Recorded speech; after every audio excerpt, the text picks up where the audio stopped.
purposes of the commission are to promote the educational, cultural, economic, and general welfare of the city through the preservation and protection of buildings, sites, structures, areas, and districts of historic significance and interest through the preservation and enhancement of local historic, architectural, archaeological, and aesthetic heritage found in the city through the maintenance of the distinctive character of the city's historic districts and through the promotion and enhancement of the city's historic and aesthetic attraction to tourists and visitors. I'd like to welcome our audience here this afternoon and our staff members. And at this time, I'd like to ask the other commissioners to introduce themselves, and we'll start tonight from my left and the audience right. Ella Martin. Keelan Adams. Vincent Hall. Carol King. Kamala DeBartoleben. Valerie Smedley. Okay, thank you very much. And I'd also like to recognize our staff personalities here this afternoon, beginning with Ms. Warren Adams, our Executive Secretary, to my far right and the audience left, Mr. Sean Rose. Where is he? Oh, okay, he's to my right also. And to Ms. Nataki Ruggs, Administrative Support Specialist, key personality. Thank you all for coming out here this afternoon. Ladies and gentlemen, we have an excellent agenda in store for us this afternoon, and we would like to begin with the chair entertaining a motion for the adoption of the minutes of the April 8, 2025 meeting. The chair would now entertain a motion for the adoption of those minutes. I move that we approve the minutes of the April 8th, 2025 meeting. Just second. Okay, second. Is there any unreadiness? Any unreadiness? Okay. All those in favor, let it be known by a show of hands. Motion carried. Thank you so very much. Next on our agenda, video message from Faith Julian, daughter of Percy Julian, and Vicki Scaman, president of Chicago Oak Park Village. Now the video.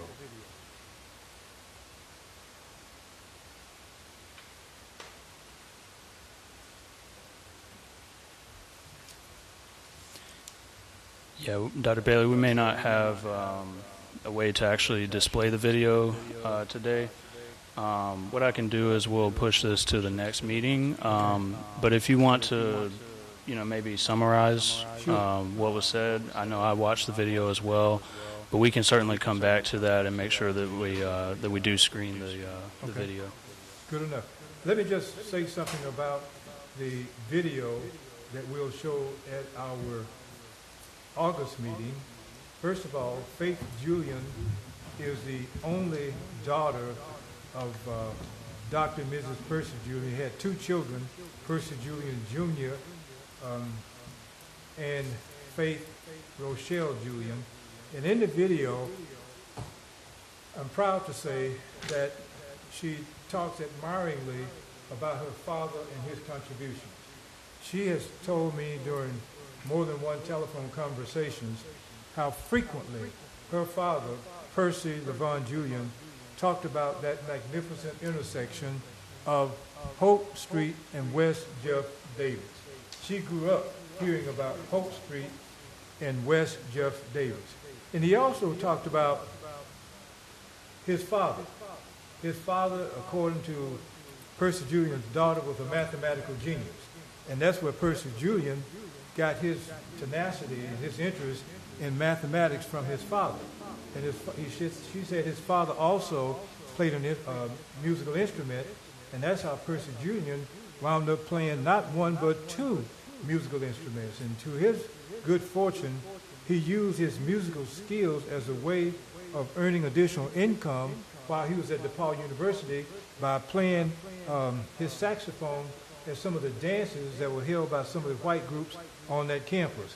But she mentioned that when Percy Julian left Montgomery in 1916, his great-grandmother was at that train station here in Montgomery to send him off.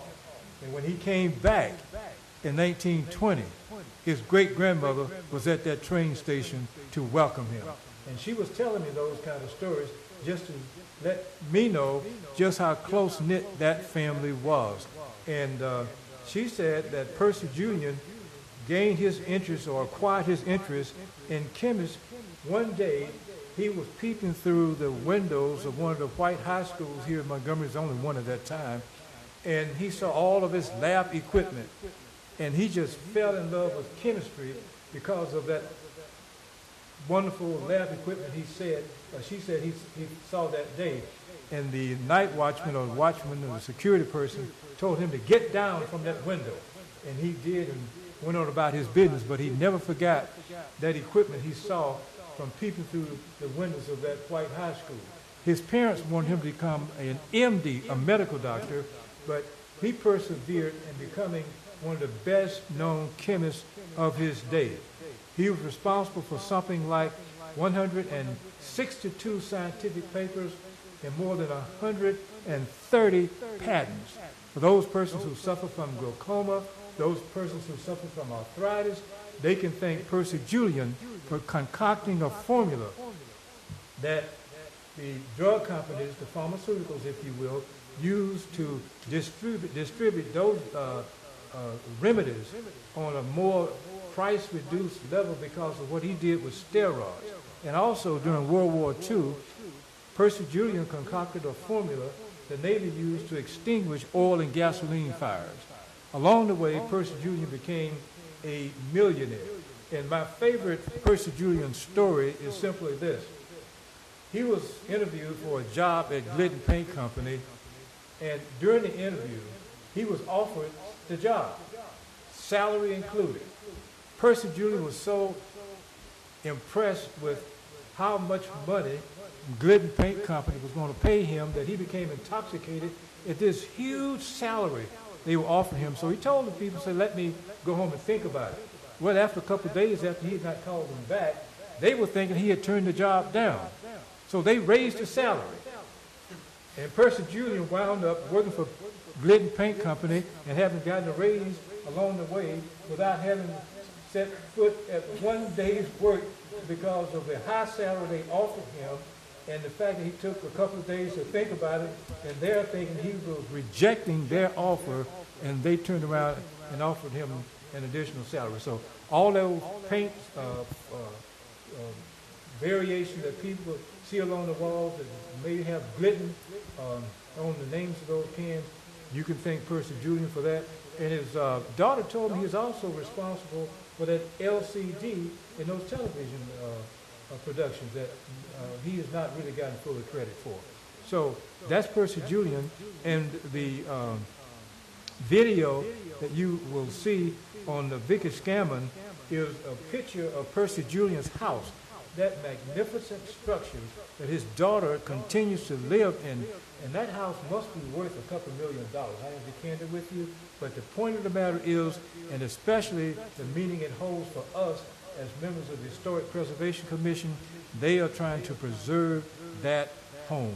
When the Julian family moved into that house around 1952 in Oak Park, right outside of Chicago, where his laboratories were held, some people in the neighborhood didn't quite agree with it, if you get my drift, for 1952. So you had some activities that took place in the neighborhood to try to threaten the Julian family from living in Oak Park, but they persevered. And she told me that story that you may see in writing where Percy Julian, Sr. and Jr. stood out there in the tree, camped out in the tree to make certain nobody terrorized the house. She said that's not true. That never happened. So if you ever read that account where Percy Julian and his son camped out in the tree in the front yard to keep the neighbors from terrorizing the house, she said that's not true.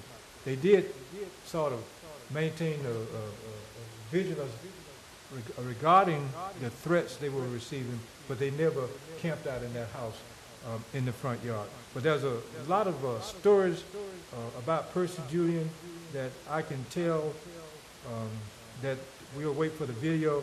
But one of the things I want to emphasize is that she said to me there was only one other school in the South named for Percy Julian, and that school no longer exists. So the school here in Montgomery is the only other school in the South that's named for Percy Julian.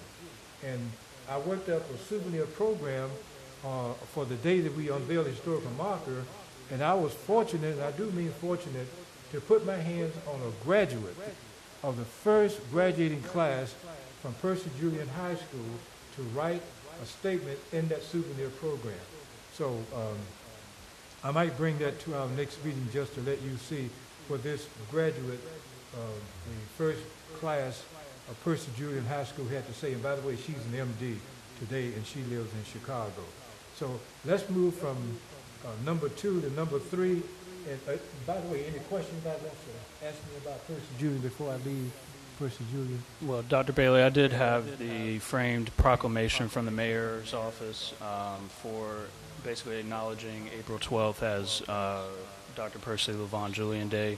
So I wanted to give this to you so that way you can send it to his daughter. Yes. So I'll just kind of display this onto the camera and then hand this over to you. Sure, that's fine.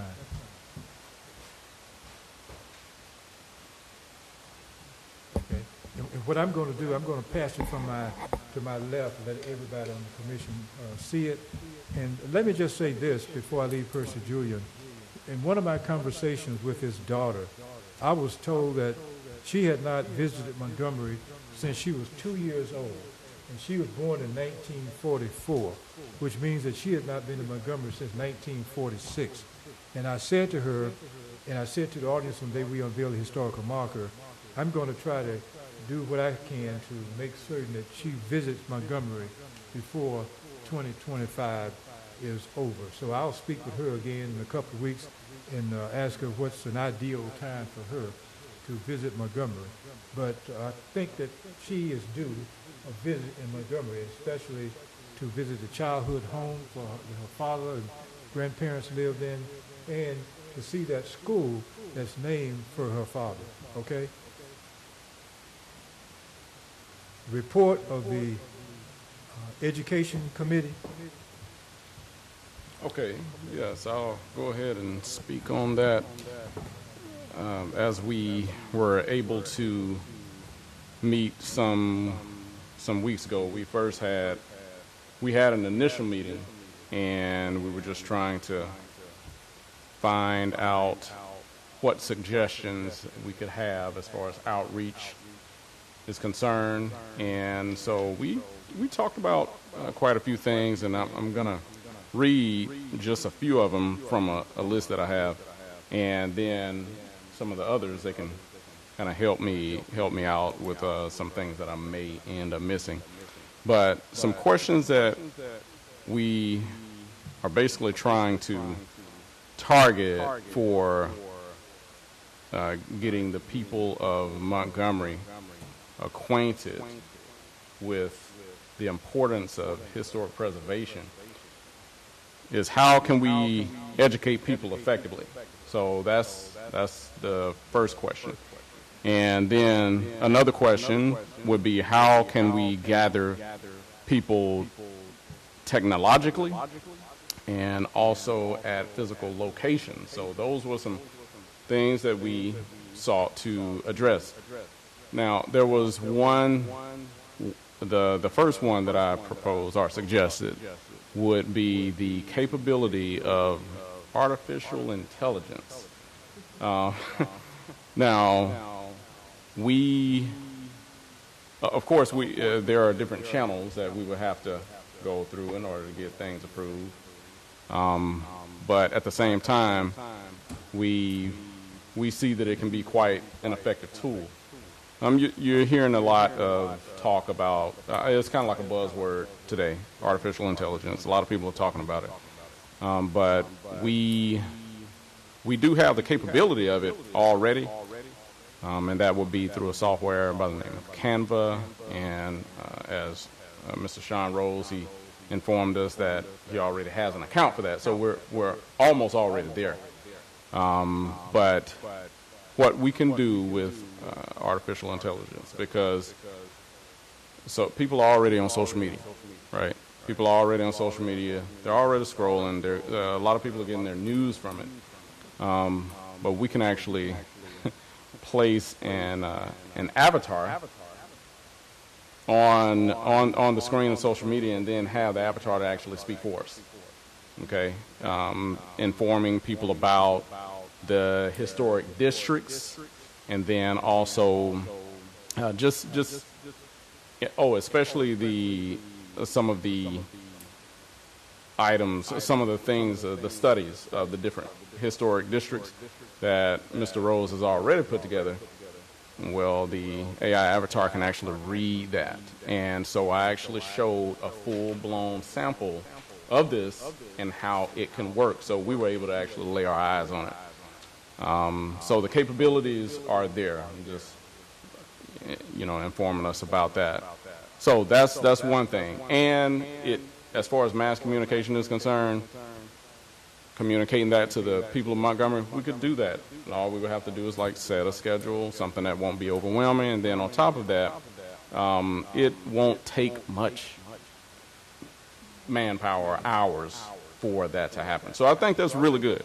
It's a really good start, something for us to consider, but we'll, that's kind of like a developing discussion, if you would.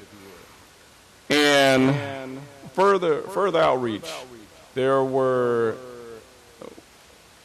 as far as the physical locations are concerned, I think that it would be good for us to kind of try to do some outreach regarding educating, possibly doing some small lectures or whatnot at some of the different community centers around town. We already have two councilwomen who we know of who are already well connected with the community centers in their own districts. And that would be, from what I remember, District 3 and District 4.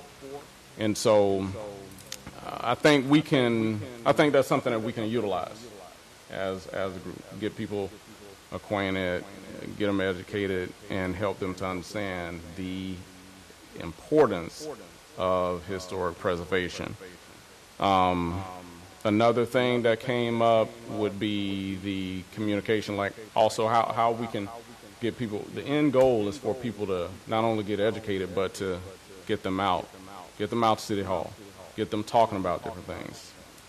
Watching the YouTube, we see that there are a few views, reasonable views, I would say, even on YouTube. But if we can do just a little more, I think we can have some of those seats at City Hall filled up. And newsletters. And that would be newsletters from some of the neighborhood associations. We can kind of put some information out there, but just to get more people out and more people involved. Now, there may be a couple more things that I could be missing, but you guys would kind of help me out on that. Yeah, Keelan, I think the meetings that we had with Mr. Rose in his office were productive. I think we were talking about meeting people where they are. We were talking about community centers, going to libraries, and just like we're off-site today, we have the capacity to overcome those challenges to make this happen. So, going to community centers, meeting with HOA people, and helping them to understand exactly what preservation is and the importance of preservation. It's more than just an old building or an old house. It's like we need to ask the community, what do you want this space to be? So engaging in a dialogue with the community so that they can be proactive and have input on what they want to see in their community. So I think that's a summation. I personally was really impressed with the idea of an avatar, using technology to move the needle, to get more people involved, and when we have our meetings in City Hall, it would be great to have, we may not have full capacity, but we can have people, again, to come out and engage in conversation. So, partnering, collaborating, engaging in conversation with organizations, even walking tours, developing some type of walking tour so that the community can come out and know the history with a QR code of a particular house or space, things of that nature. So that's the summary of the report of our Education Committee. Question, comment? Anyone? Yeah, just I feel like I can also comment a little bit and add just some thoughts on that. Great job, thanks Keelan and Vince for summarizing that. Really, that is, we're looking at ways to increase our engagement and outreach essentially to the community. I used a term, the usual suspects, and I recently did a presentation for the Preservation Leadership Seminar at Landmarks, which is great. And but I would be very interested to get into communities who may not be on that list of usual suspects. So that's kind of how I look at it, is trying to get into communities that may be underrepresented, basically. So that's where my thoughts are with it. But we discussed, Keelan and Vince and I discussed ways to, use technology, primarily social media as a great way that if we can establish a social media presence, then that's a way that we can reach people. That's where a lot of communication happens nowadays.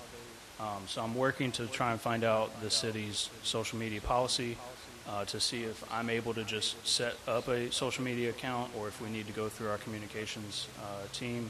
So that's something that I'm working on.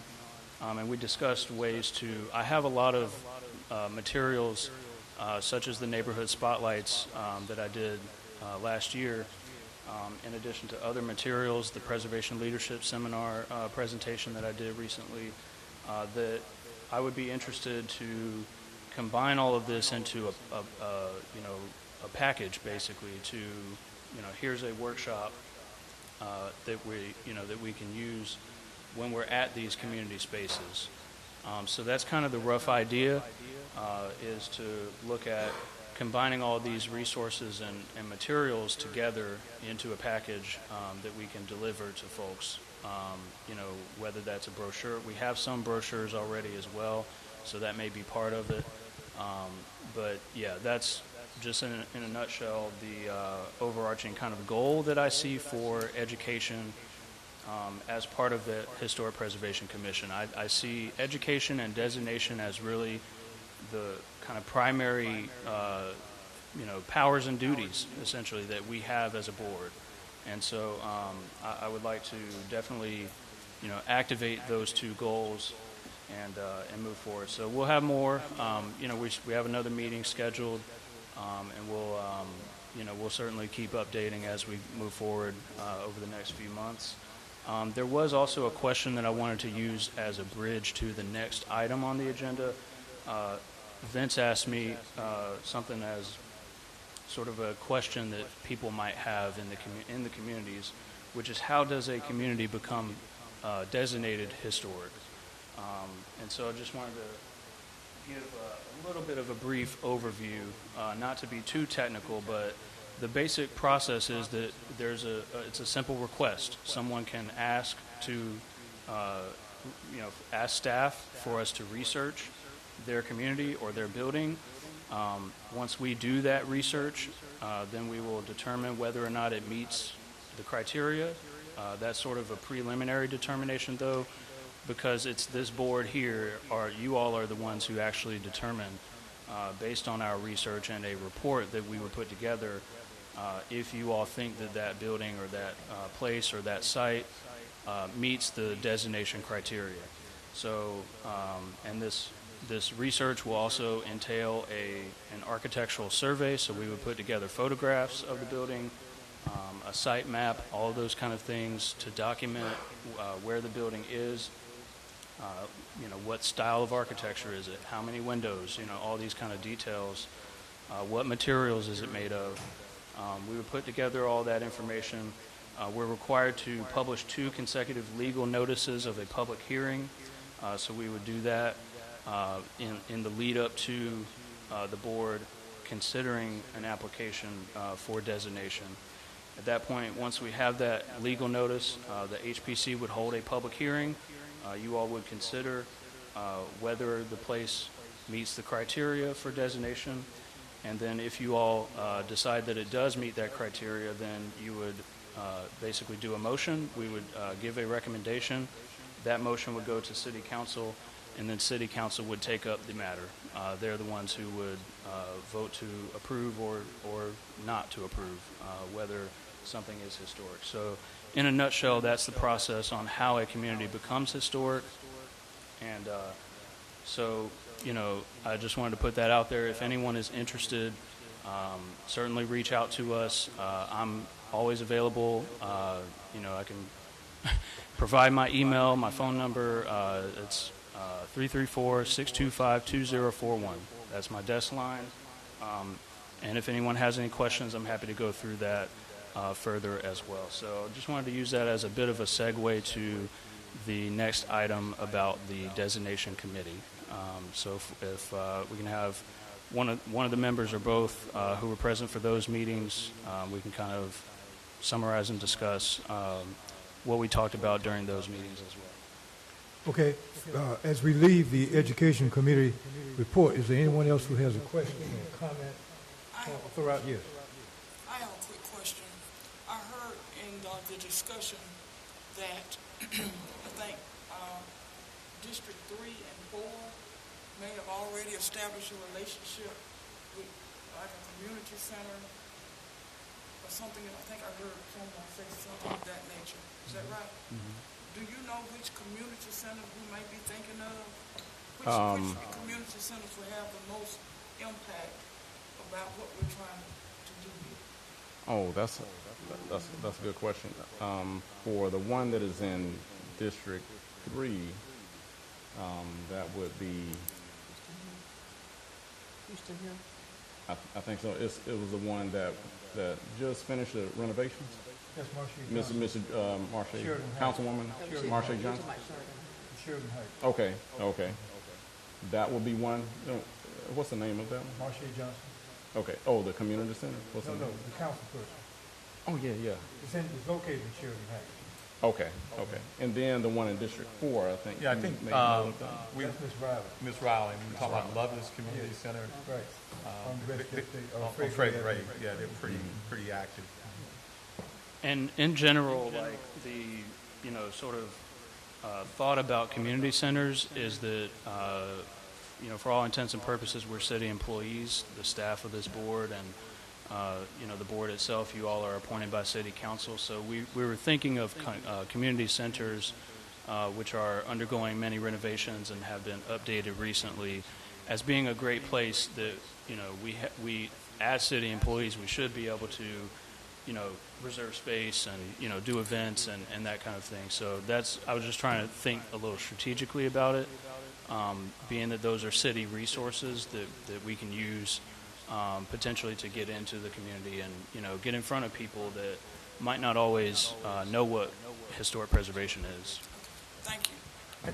Might just add one thing, Dr. Sure, Bailey, go ahead, also, sure. and not just community centers, but also reaching out to the churches as well as a great avenue. But this is new, so we are open to ideas. But certainly the community center and the churches would be a great place for people to gather and do a Q&A of things of that nature. And since you mentioned churches, Reverend Dr. William McClung over at Hope Street, former Hope Street Baptist Church, has basically transformed that place into a museum. And many people are bringing their tourist group by there. The first mass meeting, as many of us well remember, or not sure I say no, was held there, on December 5th, 1955. And Dr. McClung is an excellent historian, and that's a place that we can put on our map also. The former Hope Street Baptist Church, right there in the corner of Hope and Bullock Street. Anything else? Any other questions? Thank you so very, very much. It's obvious you all put a lot of work into that, Sean. I want to thank all of you all for what you did. Report of the Designation Committee. That would be me and Brennan Parker and Dr. Howard Robinson. We had a short meeting, and we will be meeting next week. We were talking about what needs to be updated, defined, which is the process of designation, which Sean just sort of went over about, what worked in the past and fine-tuning that a little bit to move forward when there are people who do come forward on the designation process. One of the ways we talked about getting into the neighborhoods, some of these mid-century modern neighborhoods that are out there that are eligible at this point for historic designation, and they don't know it just because they think it's old, wooden houses somewhere, that kind of thing. But anything 50 years old and or of architectural historical significance can be definitely eligible to be considered. And that's working with the city's Neighborhood Services Department, John Dow, and that way getting down into that way the HOAs that are actually the people, the feet on the street, the people that are living in the thing, to offer some type of educational process to them to show them, what is neat and needs to be preserved within their particular neighborhoods themselves. The other thing we touched on was looking at things. We're kind of programmed to look at things by neighborhood, by location, and places all around the country also do another angle, which is thematic.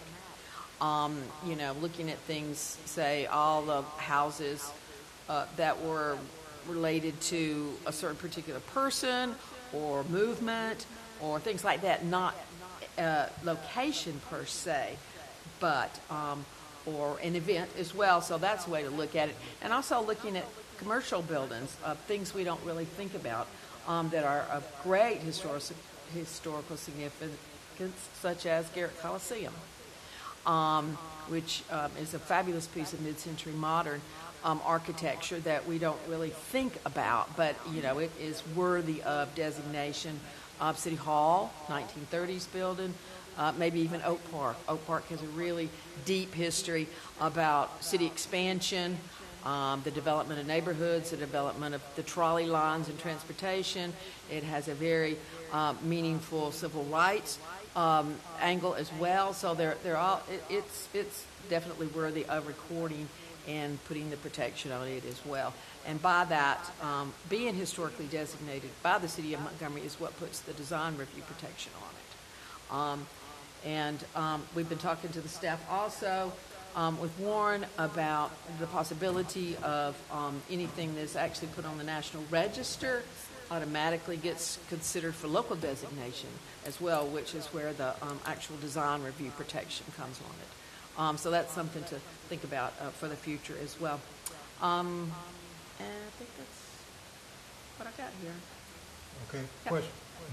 Yeah, Question? that's good.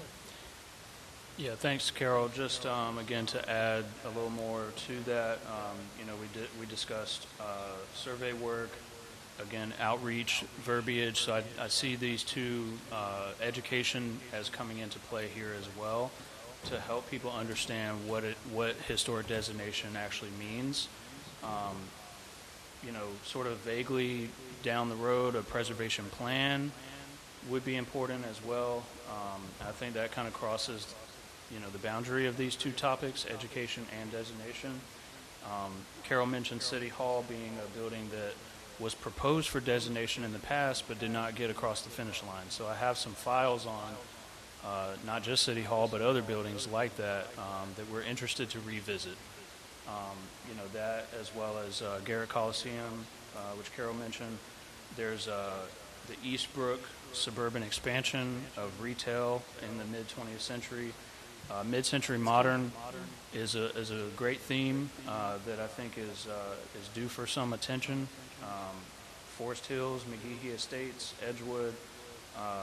There's all these are just names of various properties and buildings and sites that we think are eligible and that we want to investigate further. There's also something that is on my mind is the Freedom Rides Museum, being that it's it's on the National Register, and so Carol mentioned National Register properties. So I'm working on a table now for that as well, to be able to cross-reference. And if something is on the National Register but it's not on the local register, then I think we ought to take a very strong look and see about designating those resources. So that's another angle that we think we can look into. Another area would be Centennial Hill. This is something that is very top of mind for me. I spoke with someone at the Bricklayers Hall Union Building the other day, and so I think that's another building that would be a fantastic addition to the local register. It is on the national register, but not locally designated, so that's another one that fits into that category that, again, I think just deserves some attention. So those are my thoughts. As Carol said, we do have additional meetings coming up, so we'll keep the board up to date as we move forward. And so I'll end my thoughts there. I wanted to add something, too, that we talked about, and that was it's been 25 to 30 years since much has been designated as far as the existing historic neighborhoods, Garden District, Cloverdale, Capitol Heights, and they're due for updates, which is something we can work with the neighborhoods about, too, because now the procedure is to use the Alabama Historical Commission's inventory formatting for designation, and so to do some updating for posterity of the neighborhoods, going back in 30 years later and documenting them. Right, and so that is something that,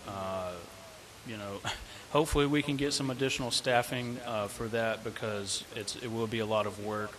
But Cottage Hill is one that needs some attention. It doesn't have any of the inventory as far as each building should really have an inventory form, and so that's one that really does need some attention.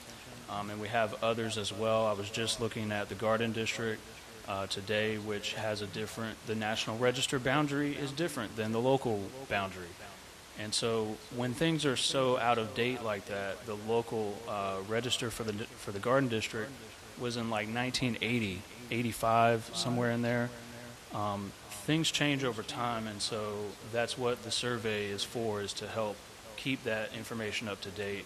I played a video at a past meeting recently about architectural survey work, and so that's something that is, again, just needed.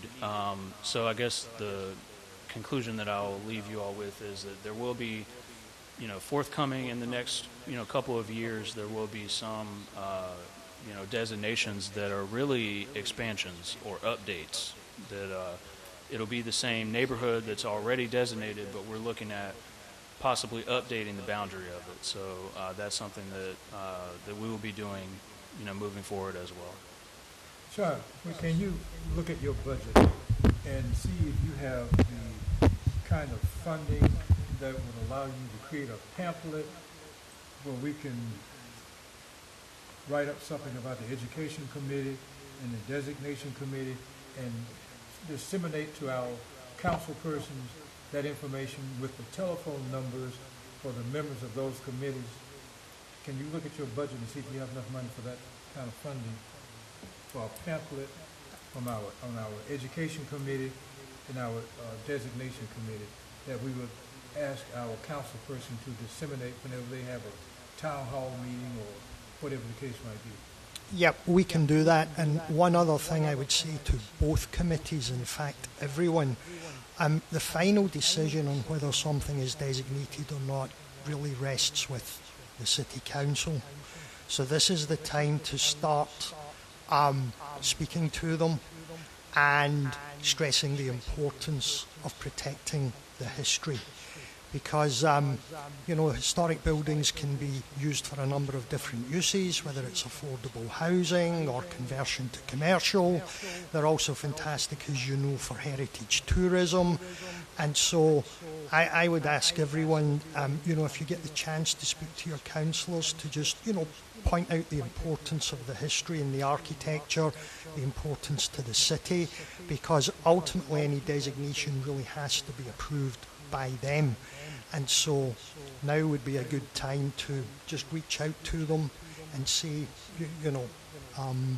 this is something we're considering, and just get the benefits of it across to them. Okay.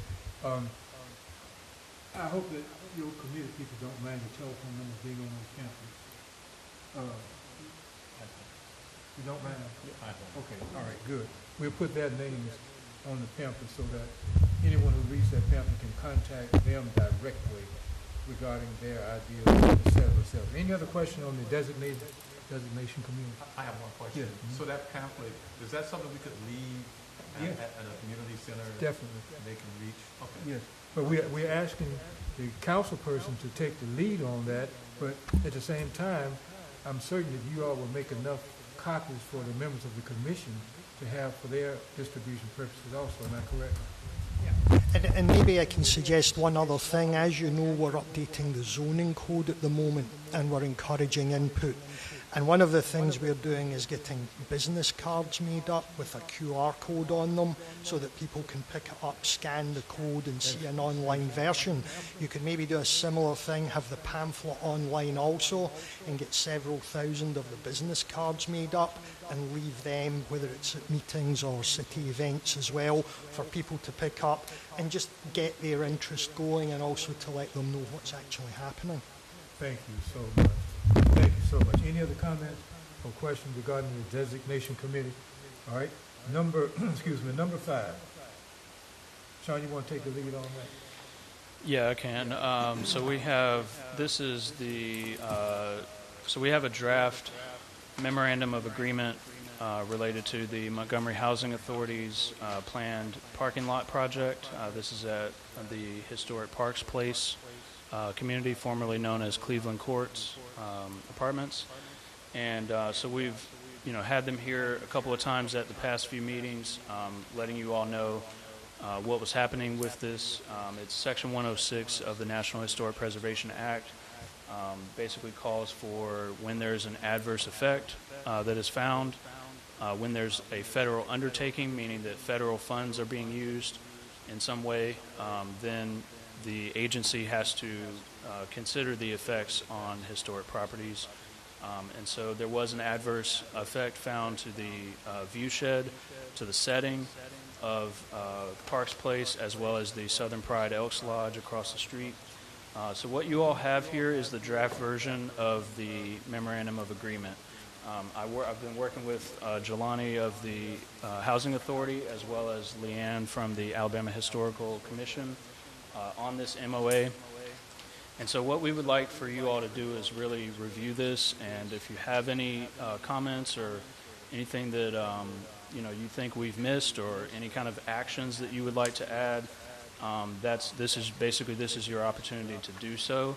I will emphasize that the mitigation actions that starts on page 3 under stipulations.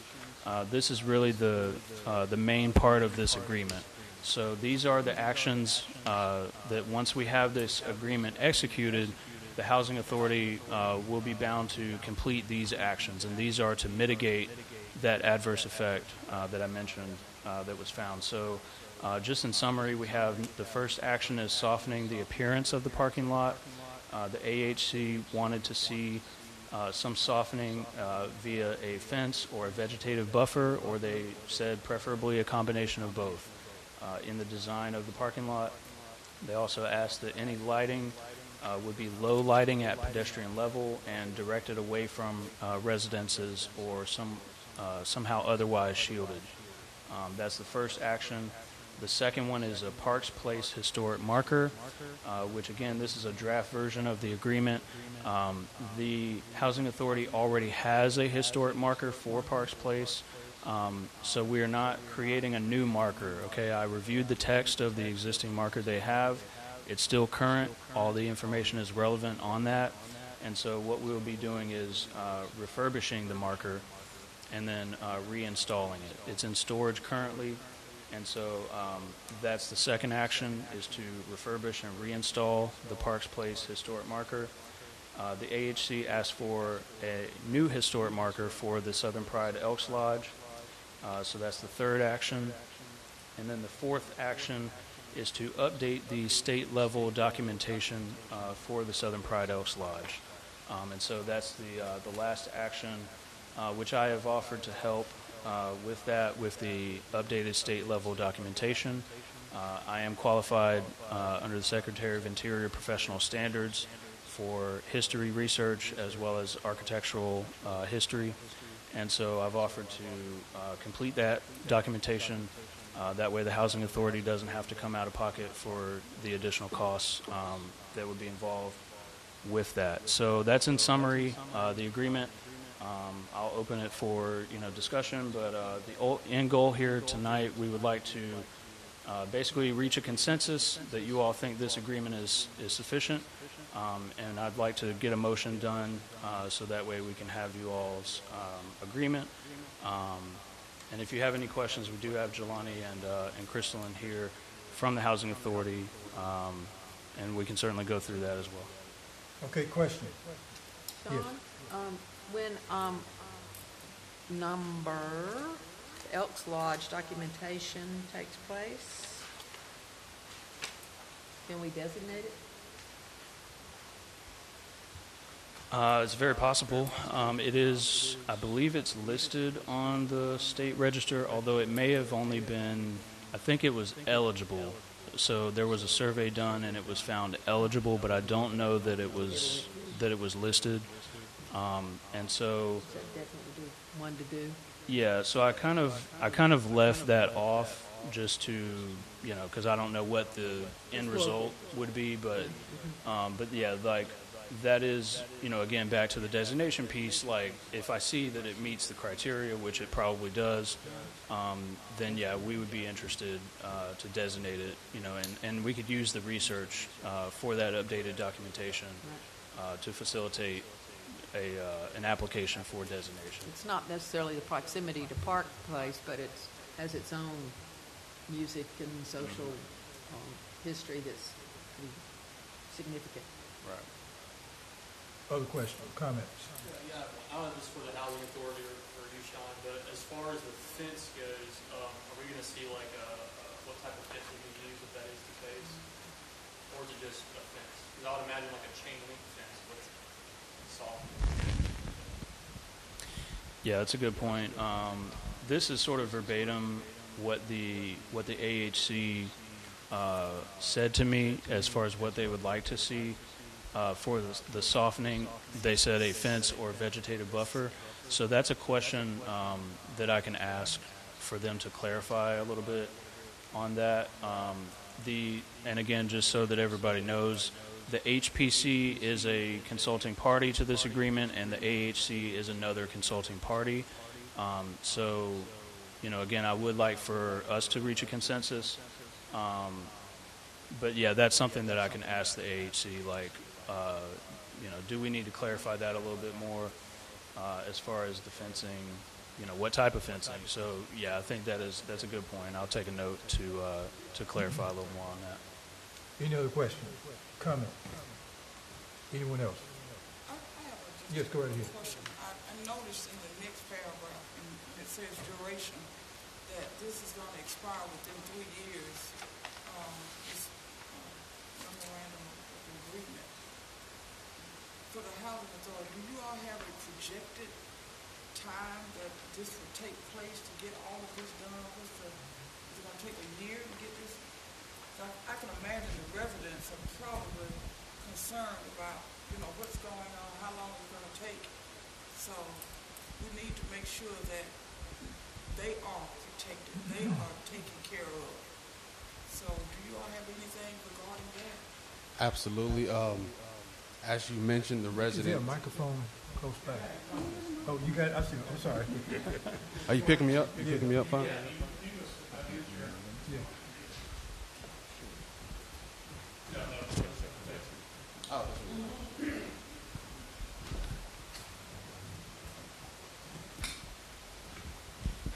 The residents have addressed this as a safety concern, being that there's not enough parking on the property itself.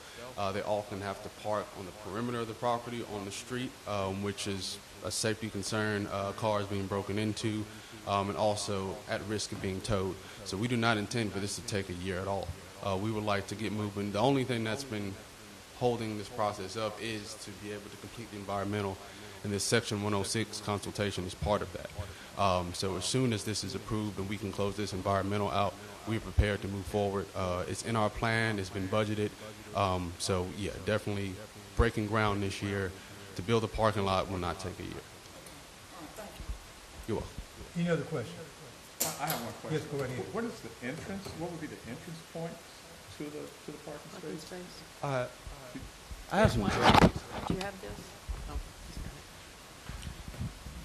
and I'm not sure if, oh, you have it there? Yeah. Larger version. Thank you. So we have, the entrance is going to be on Rosa L. Parks Avenue. We do have some wiggle room. We want to fit at least 50 to 55 spaces there. It's depicted as 52. So we have some wiggle room to remove 2 spaces and add an additional exit. But we do want this to be one-way kind of traffic. So one way in and one way out? Yeah. Okay, both on Rosa Parks? Yeah. If you, that image should show, if you can see the red arrows, you would kind of follow around the circle and then exit at the same entrance. Once we get more accurate architectural renderings, we may find that it's best to have 2, one entrance and one exit, in which case we do have 2 spots we could remove to put in an exit. Thank you. No problem. Any other question, comments? Is there a sidewalk on Rosa Parks in front of those particular structures? You know, like. There is. There is, Okay, yes, there ma'am. is. Okay, yeah. Well, it's age-wise, I would think so, yeah.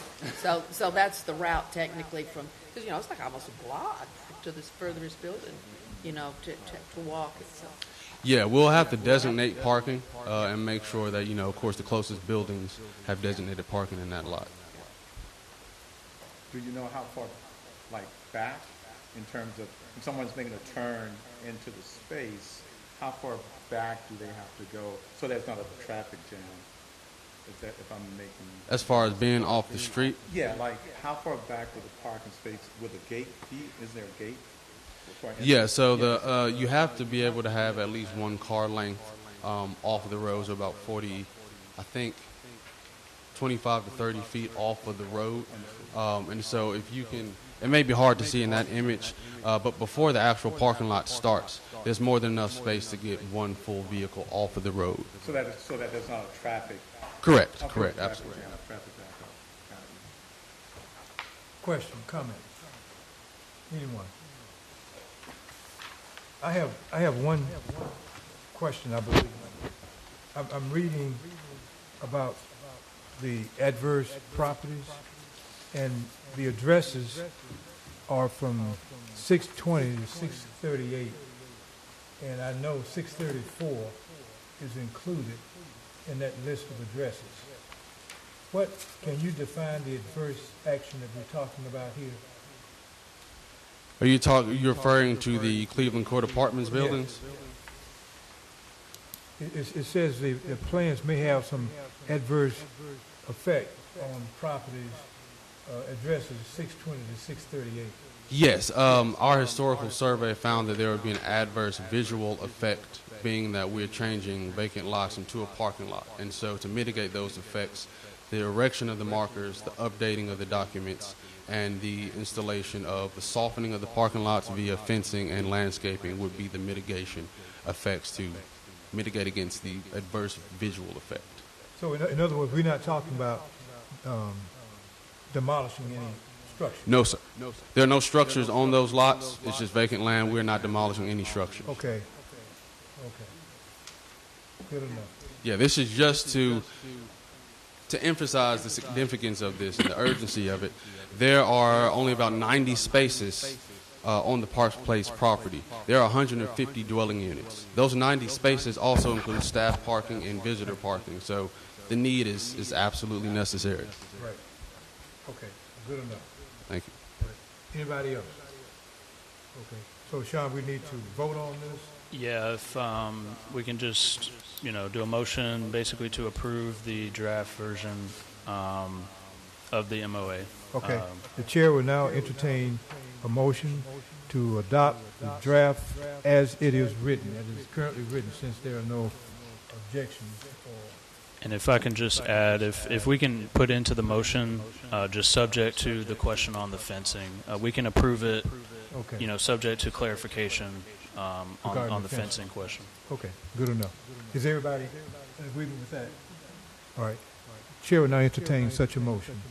I would like to make a motion that the commission approve the memorandum of agreement subject to the information that shall be provided regarding the fencing, and as written. Okay, is there a second? Second. All right, it's been moved and properly second. Any unreadiness? Any unreadiness? Okay, all those in favor, let it be known by a show of hands. Motion carried unanimously. Thank you very much. Excuse me. Number 6, Historic District, Capitol Heights. Sean, you want to take the lead on that? Yeah, this again is a continuation of on the last several months, maybe up to a year or more at this point. We've put into the back of each agenda the next section of the draft ARB design guidelines. This is the basically historical blurb about Capitol Heights. Carol did send me a few corrections or adjustments. That's fine. So it's not in here. It won't be on this version, but I have already incorporated the edits that Carol sent me. And again, just if anyone has anything that you know of that I've missed or anything that you would like changed, let me know. But yeah, basically at the end, and in an appendix at the back of the new design guidelines, there will be a little section for each historic district that we have. And a lot of this text was already there, but I have updated several of them, including Capitol Heights. It was very short and it just wasn't very well put together, I guess. So I changed some of the syntax around and beefed it up a little bit to add more detail. So that's what this is. Okay. Questions, comments? Anyone? Capitol Heights. Everybody knows where it is. Question, comments? Sean, is there anything else you want to add, since I guess everybody feels comfortable with it as it is written? All right. I just wanted to acknowledge that we are off-site tonight. I meant to do this earlier, but we are at 401 Madison Avenue at Brown Studio. So I would like to thank Brown Studio, Somerville Hill, and Don Brown for allowing us to have our meeting here. This building was constructed in 1850 in Tuskegee, Alabama. It was then deconstructed. Carol, was that in 1980s, I think? Somewhere in there? 1983. Okay, so deconstructed piece by piece, and then basically moved here, and then with the help of Landmarks Foundation, reconstructed piece by piece. So it's kind of a marvel of a building. Warren actually has a story about it, too, if you want to share your story. Yeah, prior to coming to Montgomery, I was the Director of Historic Resources and Cultural Arts in the city of Coral Gables in South Florida. And the last historic survey I did before I moved here was for one of the former mayor's mother's houses. He wanted it designated, and he was asking where I was going to. I told him Montgomery, and he said, "Oh, my family used to own a large historic mansion that was dismantled and reconstructed in Montgomery, and it was actually this house, and above his mother's fireplace in Coral Gables is an image of this house." So I took a photo of it before I left. So it sort of shows you what a small world it is, that the house at one point belonged to the family of one of the former mayors of Coral Gables. So just an interesting story. It is. It is. Thank you so much. I was going to add that it actually was dismantled very delicately by an Auburn student, and who took it to Bowden, Georgia, piece by piece by piece. There's thousands of photographs. All the interior, everything is marked. Very extensive drawings and photographs, and it stayed about 4 or 5 years over there. And then he decided, we're never going to put it back together again. So it did move. We brought it back over here and reassembled it piece by piece by piece. The house had been documented in the 1930s by the Historic American Building Survey. And so a lot of that documentation existed, and you can see it in the house today. So that was a great big help in actually reconstructing the whole thing. one other point I just want to add to Capitol Heights appeal, and that's simply this. In 2025, just about everybody in here, I guess, I can earnestly say, has air conditioning in your homes. When Capitol Heights came around, the fact that that area was cooler was a big deal. That it was cooler than the other parts of the city. Right, and there were no air conditioning in those days. So you can see what kind of appeal that had to anyone who would want to purchase a house in the Capitol Heights area, that you knew automatically that your house would be slightly cooler than the houses in the other parts of the city. And that was one of the reasons the area grew so rapidly. And my point is, those kind of stories don't come out in articles like this, but when you're dealing with history, you want to bring that in so that people will know about that other dimension that's not included in that article.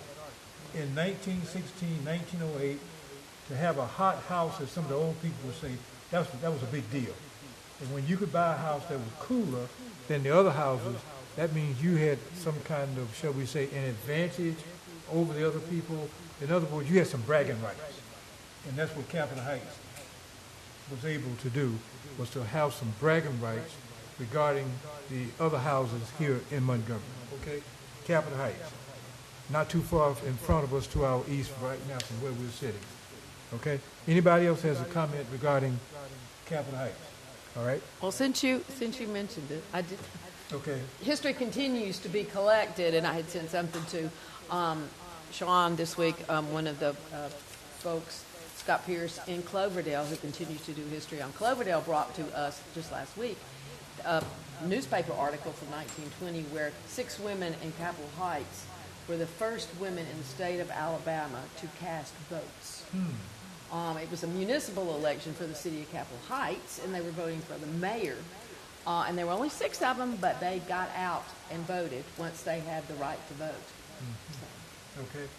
And implicit in Carol's point is that Capitol Heights was a separate city at one point, and so was Cloverdale, and so was Highland Park. Some of those areas, and Boston, I believe, in North Montgomery. So those cities were later incorporated into the city of Montgomery.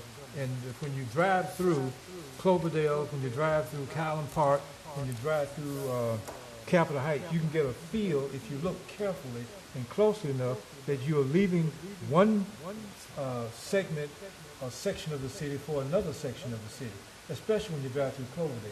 You can tell you're entering something that's slightly different from the area in which you left. Just want to bring that out. Okay? Staff updates, Sean?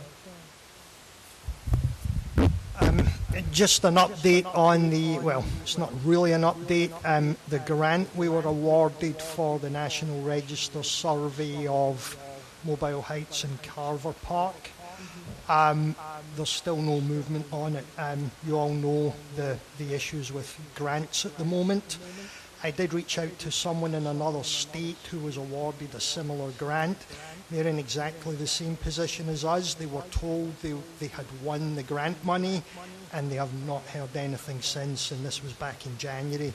So it's not been terminated yet, but nothing is moving forward at the moment. Okay. All right. Thank you very much. Anything else? Anybody got anything going on you would like to bring to our attention?